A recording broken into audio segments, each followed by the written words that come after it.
Halo semuanya, kembali lagi bersama aku Delon. Nah, di video kali ini aku bakalan nge-review salah satu film favorit aku. Film ini udah cukup lama diproduksi, tapi aku yakin film ini pasti masih diingat dan dikenang oleh banyak orang, terutama kalangan fans dari penggemarnya. Nah, film ini diproduksi oleh Maxima Pictures pada tahun 2014 dengan judul film Viva JKT48. Penasaran gimana? Tapi sebelum itu, mari kita lihat dulu cuplikan sedikit dari trailer Viva JKT48. Check it out!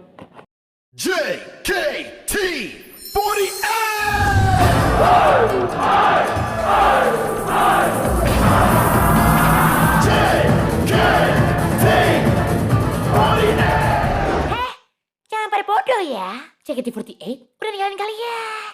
JKT48 udah bubar. Nah, setelah tadi kita menonton cuplikan sedikit dari trailer JKT48 Viva, nah sekarang aku lanjut review, tapi reviewnya berdasarkan buku ajaran filmologi yang langsung ditulis oleh Bu Vita. Tapi khusus kali ini aku bakalan review berdasarkan perkembangan film dan sinema. Yang pertama itu ada elemen dalam film. Nah, yang pertama itu ada setting. Setting ini bisa waktu, tempat, dan suasana. Menurut aku di film JKT48 Viva ini sangat jelas karena settingnya itu bagus dan sesuai dengan narasi yang ingin diceritakan kepada penonton. Kenapa?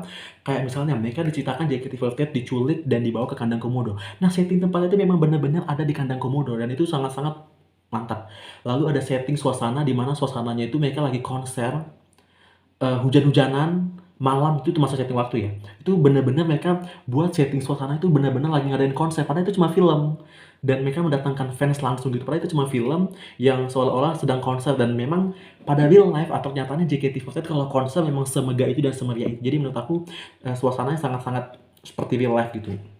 Lalu ada kostum. Nah, kostum kalau dilihat sendiri kan JKT48 itu idol group menyanyi dan menari.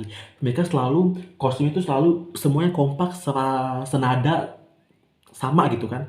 Nah, karena ini menceritakan soal JKT48, jadi mereka juga buat kostum itu ya sama kayak JKT. Mereka pakai kostum JKT secara langsung gitu. Jadi menurut aku kostumnya sangat sesuai. Jadi kalau kita nonton langsung lihat, oh mereka ini bajunya sama semua, oh berarti mereka grup nih. Jadi mereka udah kita tahu kalau oh kostumnya ini sangat mendukung kalau mereka jadi grup, berarti otomatis kostumnya mereka bakal sama. Apalagi JKT48 kan kita udah tahu nih pemahaman kita melihat JKT48, oh kostumnya bakal seragam. Nah, untuk aktor, menurut aku aktornya juga sangat bagus karena tidak banyak yang dibuat-buat. Aktornya sendiri dari 9 member atau 9 pemeran utama itu langsung mengambil dari 9 member yang ada di JKT48. Jadi mereka tidak mengambil dari pemeran atau aktor lain untuk memerankan member dari JKT48. Jadi karakter yang mereka bawa itu sesuai dengan yang real life gitu. Jadi tidak terlalu banyak yang dibuat-buat.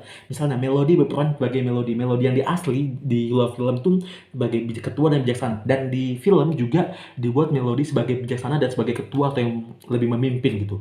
Nah, aku juga tertarik banget sama aktor dari Ayu Dewi. Nah, Ayu Dewi ini memerankan Miss Kejora yang licik, lalu yang lebay, heboh bertingkah. Nah, persis banget nih sama yang di aslinya kalau kita lihat kayak di TV gitu kan, heboh, bajunya selalu heboh, cara ngomongnya yang heboh, yang bener-bener lebay gitu kan, kayak persis jadi kayak tidak terlalu banyak yang dibuat-buat. Jadi kayak para pemerannya itu cocok untuk memerankan film di Viva JKT48 ini.